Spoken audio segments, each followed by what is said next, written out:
Good afternoon. Thank you to Tech London Advocates for inviting me to do a vlog on the 15-minute city in relation to digital high streets and communities. My name is Max Farrell. I'm the founder of the London Collective, which is a network of built environment experts and creatives collaborating on projects that improve people's lives and the planet's prospects. So I'm going to give you a quick overview and some initial thoughts here. Town centres were under enormous pressure before the pandemic, with footfall declining by as much as 20% over the last 10 years and 1 in 4 high street shops closing. But now COVID-19 is having a crippling impact on retailers, and these problems that already existed have been exacerbated. So there is a dire need to change and address a number of challenges like online shopping, increasing demand for immersive and experiential activities, particularly as we reconnect with one another and try to recover from the collective trauma we have experienced. So COVID-19 has accelerated the demise of already stressed businesses. At the same time, though, people have been nipping out to high streets, and if there's a silver lining to this crisis, it will be reinvigorated town centres and a renewed interest in all things local. So in Paris, the mayor has made the 15-minute city central to her re-election campaign. Each community, the idea is that each community should be self-sufficient, she says. So providing shops, parks, sports facilities, cafes, schools, health centres and workplaces within a walk or a bike ride away. So it's similar in some ways to the Garden City movement in the 19th century. And we at the London Collective believe this will be a new paradigm for the 21st century. So this infographic shows 15-minute walking times to all these amenities. And on the right, you can see a pyramid showing the current scenario, which is dominated by private cars. And what we should move towards, the cone that shows you, the upside down cone that shows more people-focused travel, clean logistical transport, shared vehicles, and minimizing private cars. So Paris is, in many ways, is taking a new approach to the dimensions of space and time, which is increasingly important for us urban planners. Design and planning that focuses on the human being in terms of our habits and routines in the city, and by doing so, offering imaginative new ways to improve quality of life, particularly as we change our patterns in terms of work and move away from the commute and the 9 to 5. So this is a typical Paris street the before, but what we need to do universally and internationally is move away from this petroleum era priorities of roads and car ownership and decarbonize the economy as part of every city's spatial strategy. So this after illustration shows rehumanizing the city and reimagining the physical environment, but whilst enhancing the natural environment. So increasing green space in urban centres and improving air quality and creating healthier streets as a result. So here there's a commitment to make the whole of Paris a bike-friendly city by 2024. 3/4 of the on-street parking spaces have been removed and replaced with green spaces, traffic junctions turned into pedestrian plazas, and child-friendly streets operating during the start and end of the school days. So this new wave of stay-at-homers, they won't want to be confined to their home office or their kitchen table. They will crave human contact and want to strike a healthy balance between home and work life. I know I certainly do, and so do my peers and people that I am in contact with. So this is all things that the high street can provide. And in many ways, it can provide services and experiences more than perhaps historically it has provided products and transactions. In Stockton, for example, there was a declining town centre. They lost more than 100 shops, including M&S and Debenhams. But the town council's earned itself a reputation for being proactive and rethinking the town. So, in consultation with the community, they've created this outdoor living room, a place for music, sculptures, performances, encouraging people to engage with the town centre in a different way.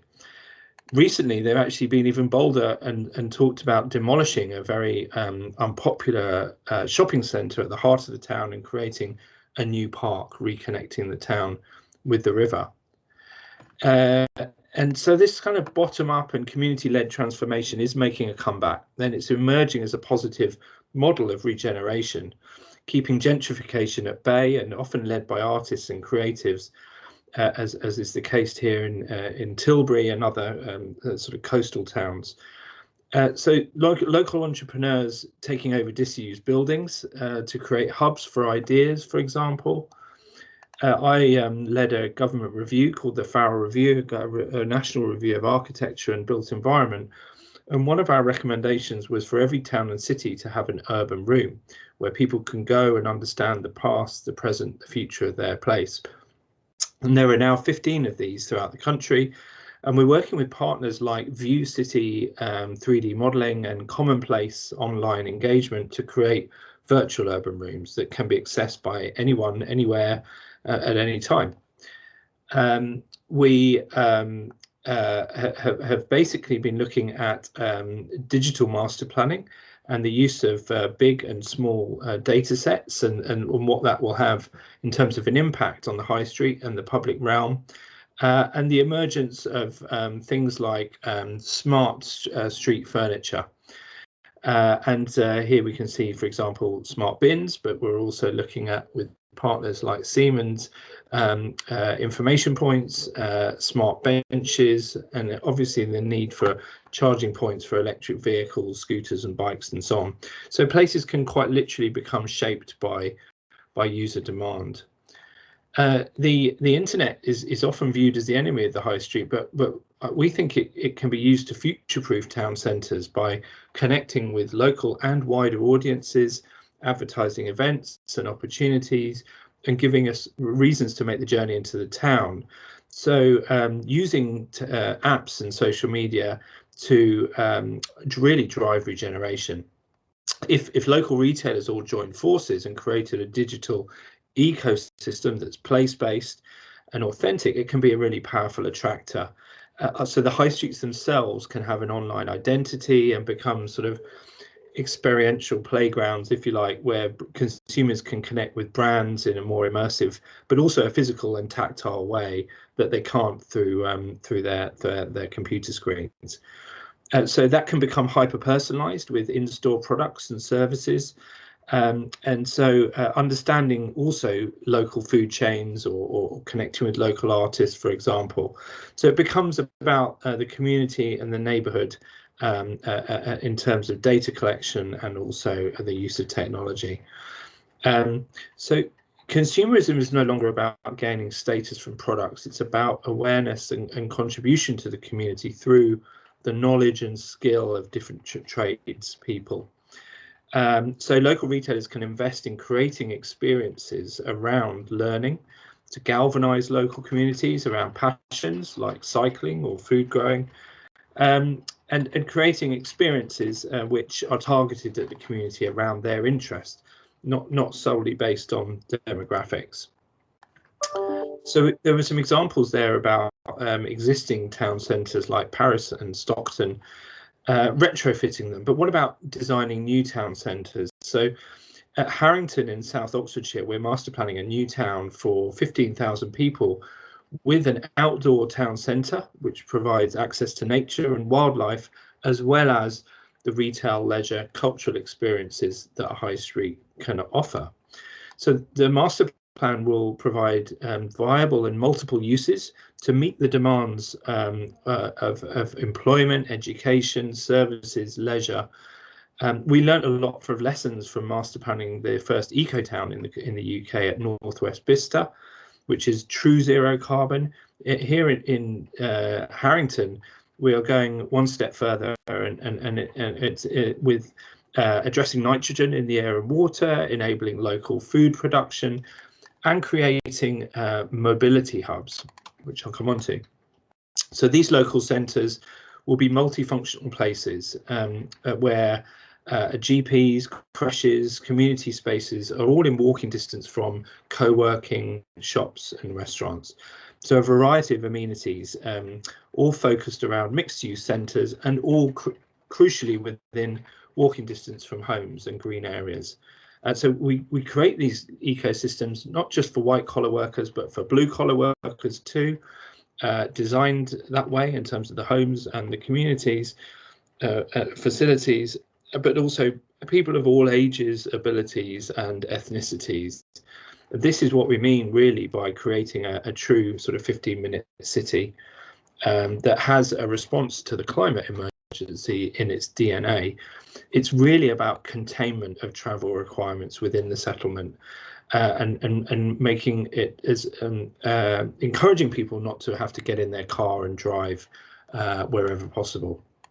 So in order to do that, we're creating these mobility hubs, and this is to cater for online deliveries, but also waste recycling. And this is a first in terms of what we're proposing. But when we're breaking down sort of heavy goods vehicles and deliveries, what that means is they don't go into the centre of the town. So it's a safer place then for walking and cycling for all age groups, particularly for children, and it's designed and managed that way. So deliveries then are through these hubs and a community concierge with micro consolidation, which then transfer onto goods onto electric delivery vehicles. And then waste processing works in reverse with the collection by the community concierge onto mobility hubs and onto regional waste treatment. So it's very much the future of transport and mobility, which will provide car clubs, demand responsive transport, connected autonomous vehicles and shared transport, more traditional types like bus services, but also carpooling and personalised travel planning. So in effect, we're master planning the UK's first purpose-built 15-minute city here at Harrington, which is very exciting. So that's it from me. And if you'd like to find out more, please do get in touch. My email address is max.farrell@ldn-collective.com. And look forward to hearing from you. And I hope that was interesting and informative. Thanks very much.